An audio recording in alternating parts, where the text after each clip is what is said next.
You ever get stuck with a property that you can't sell?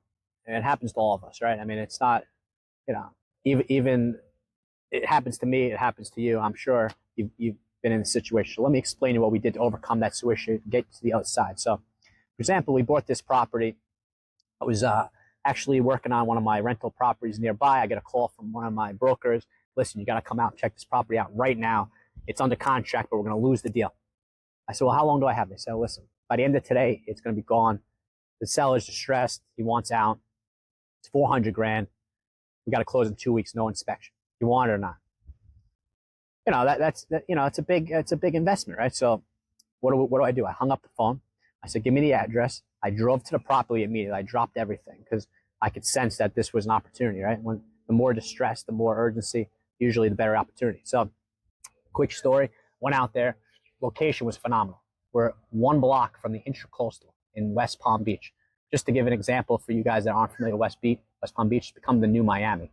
People know Miami. This is the new West Palm Beach, is the new Miami. They're building all the hedge funds, the offices are being relocated. All these guys are here, all the big names. They're all coming down here. It's Night Raiding the Breakers, one of the best hotels in the world. Flagler Drive is 1 block away. You could see the Intracoastal if you walk downside. There was yacht clubs, marinas. I mean, they're building these billion-dollar towers, the Icon, Margaritaville, right? You could see the construction going up. The area is transforming, getting better and better and better, right? So the location is number one. So fell in love with it. The house itself, falling apart. The roof was caving in. The AC was busted.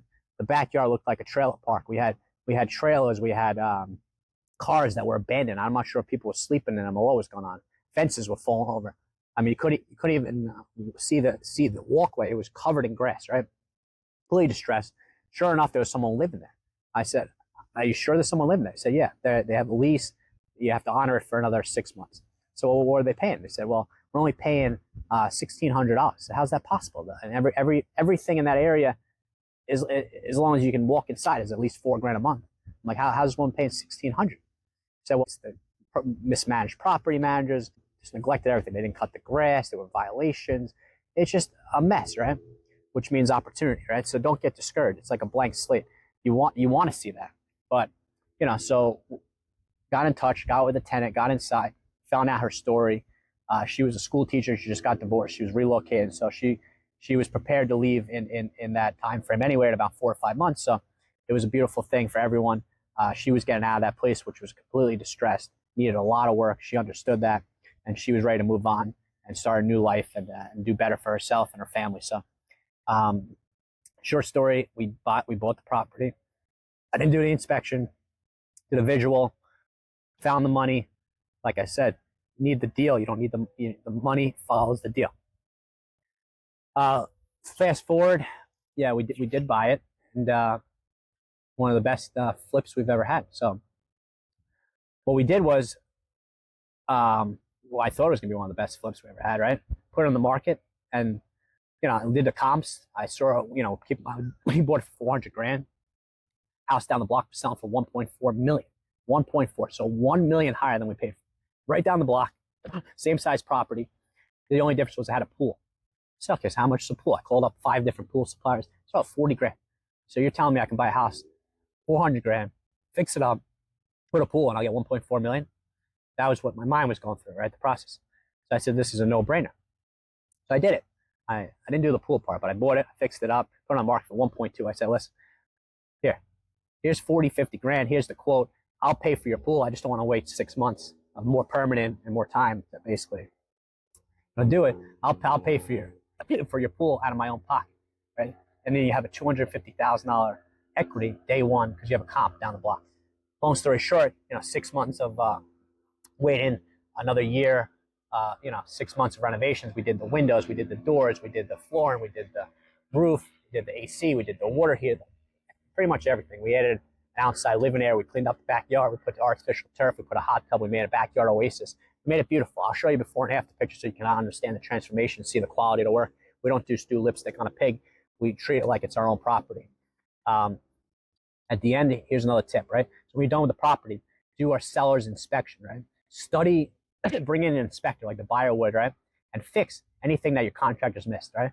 They'll gladly come back and should take responsibility that they missed it and fix it for free or a minimal charge, right?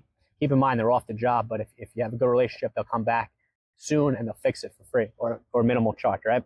So you can't look for like outlets or GFIs we missed or not working. Just minor stuff. We're not talking major stuff, but usually they'll catch these little things. Keep in mind, if the buyer does it, they're going to get freaked out. They're going to say, oh, it's going to cost me $5,000 to fix a few outlets. Reality is no, it's not. It's not. It may cost them because they don't have the right relationships. Right? So keep in mind, you have those relationships, so use them, right? A toilet could be $500. You call someone, retail and change it, right? Reality is it's a 15-minute job. I mean, someone could do it for a fraction of cost, especially if your team was supposed to do it right the first time. So just keep in mind what it's going to cost you and what it's going to cost them, right? Kind of understanding the difference between price and value is crucial, right? So price, let me explain to you if you don't understand fully. Price is what you pay for something, and value is what you get for something. So if you can understand the difference, value is what you get, the experience you're going to receive, right? So let me keep going on this topic. Understanding that the comps were I paid 400, but the comps were 1.4. So there's a giant spread. Put it back together. I spent probably, let's just say, under a couple $100,000. And they said, I said, here you go. Now you have a property. That $1.4 million property is rented for $20,000 a month. There you go. Here's your property. Put it up. Pictures look great. And they said, where's the proof? I said, what do you mean? I said, look next door. I said, no, where's the proof for this property that it's generating income? All these properties, keep in mind, when you get to the commercial side of things, and they trade off a T12. They trade off the trailing 12 months financials, right? So they want to see proven history. They would trade on historicals, right? You're buying on historicals, and you hope that going forward it's going to be better, right? Not worse, right? So they just want to see proof. I mean, I had the proof in my head, but I didn't have it on the paper. I didn't have it, I didn't actually have. All I had was someone living there for 6 months, paying $1,600 a month. They said, we're not paying you $1.2 million. Out of your mind. I said, okay. Took the feedback, took it off the market. I said, what do I need to do? I need to prove the strategy, right? I need to prove it. I need to get the rental income there for 12 months. So we did that. We hired a company, bought furniture, staged it, got everything set up, put the artwork in, designed it ourselves, right? Made it look beautiful, started renting it, right? Just keep in mind, right?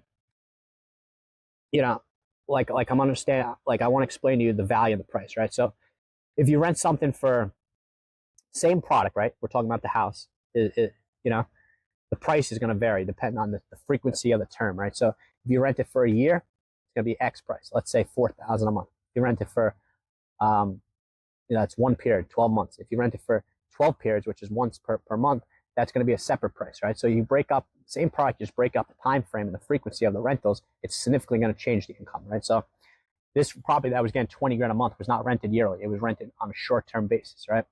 Airbnb, VRBO, Booking.com, short-term, monthly income, typically. Could be a weekly, could be daily. Hotels are daily, right? So you just keep breaking up the frequencies as you go.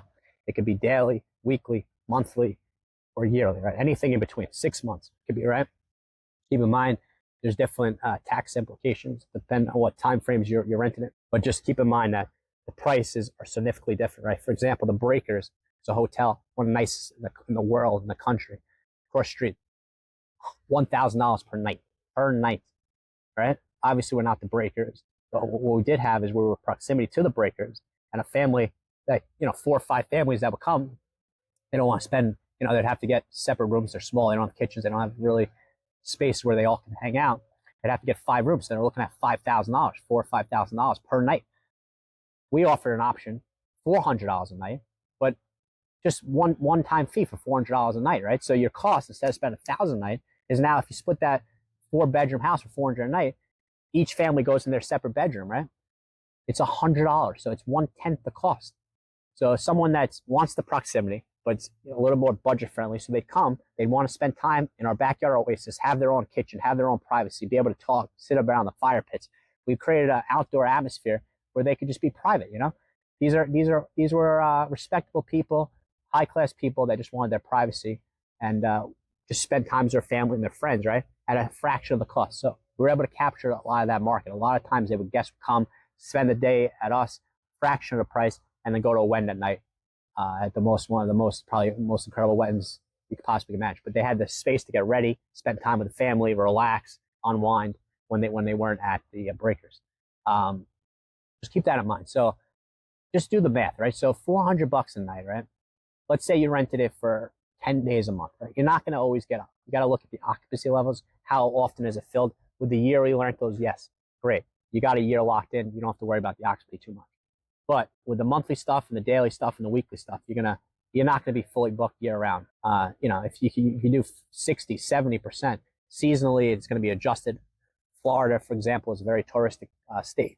A lot of people come in the winter. In the summer, it dies down. We get some international guests, but not the same. Your busy season, you got to understand your seasonality affecting the prices, the weekend prices, daily prices. So we can go through that in another video, but just keep in mind, just simple math, $400 a night. If you rent it for 10 days a month, that's $4,000, right? So I can rent it for literally a third of the month, 10 days out of 30. It's only 1/3 of the month, and still collect the same monthly income. If I rented it for 11 days, I'm ahead. 12 days, I'm ahead, right? An extra $800, right? Every day extra than that my break even for renting a long term was money in our pocket, right? So let's say we rent it for 20 days, that's $8,000 a month, right?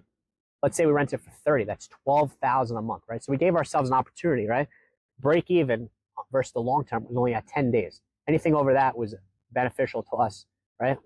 Ideally, we were hitting about 2 to 3 weeks a month across the entire year, right? Came out to between 8 to 10 grand. Fast forward, that's 120 grand a year. While we waited, we proved it. We got the T12. We said, here, put it back on the market at 1.1. This time it came in a little bit lower, a little more aggressive.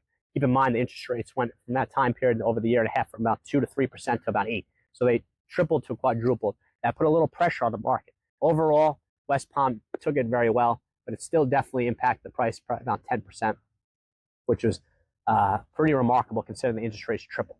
So just keep in mind, we had the strategy, we proved it, and then people were willing to execute on that. Sure enough, we ended up selling it, for a little bit less than the 1.1. I think we ended up getting, if you add in the rental, we received about 120 grand plus the sale price. We're about 900,000 we got for the property. It was a home run. It was a great purchase.